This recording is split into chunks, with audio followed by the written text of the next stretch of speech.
ನಮಸ್ಕಾರ ಡೆಂಪೋ ಶ್ರೀನಿವಾಸ್ ಡೆಂಪೋ ಸರ್.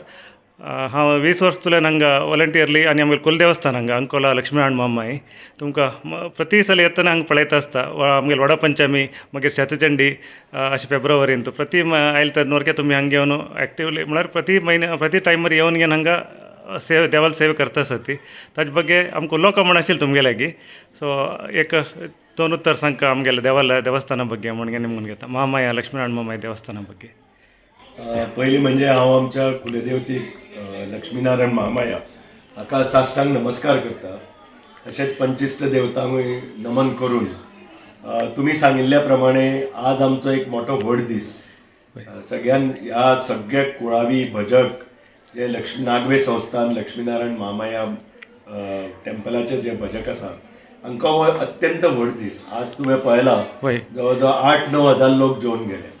जे कुळावीत न्हय पूण गांवचे लोकूय तशेंच आपली अम्मा आपली माम्माय म्हणून ते मानतात.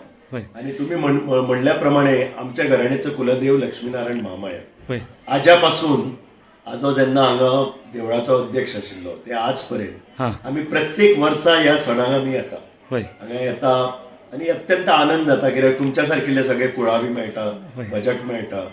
एक वर्सांतल्यान एकदा एक भेट सगळ्यांची भेट तशेंच देवाचो नमस्कार घेवंक आमकां संदी मेळटा.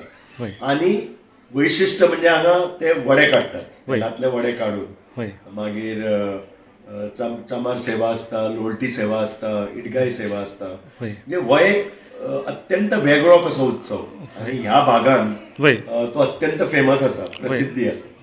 म्हणून म्हाका मोठो आनंद जाता की ह्या इतल्या वर्सां आमकां देवान सेवा करूंक आमकां संदी दिली. आज पयलीं आजो आशिल्लो, आज हांव अध्यक्ष आसा. आनी देवळाची प्रगती जायत गेल्या. तुमी तर पळयत कित्याक तुमी हांगा कुळावी आसा. प्रत्येक देवळाचो जिर्णोद्धार जाल्लो आसा. मागीर फेसिलिटीज वाडिल्ल्यो आसा, कॅन्टीन फेसिलिटी वाडिल्ल्यो आसा. वसतिगृहाचे सगळ्या रुमांचे रेनोवेशन जाल्लें आसा.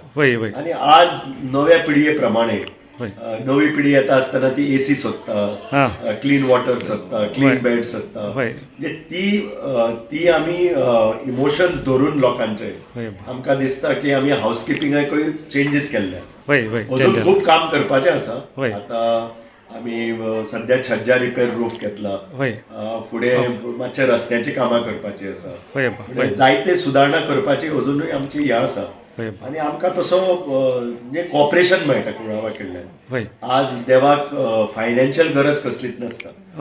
तुमच्या सारकिल्ले लोक येवन प्रत्येक जाण आपली शक्ती प्रमाणे आपूण दान करता. आनी देवाक केन्ना पयशे जाय पडना.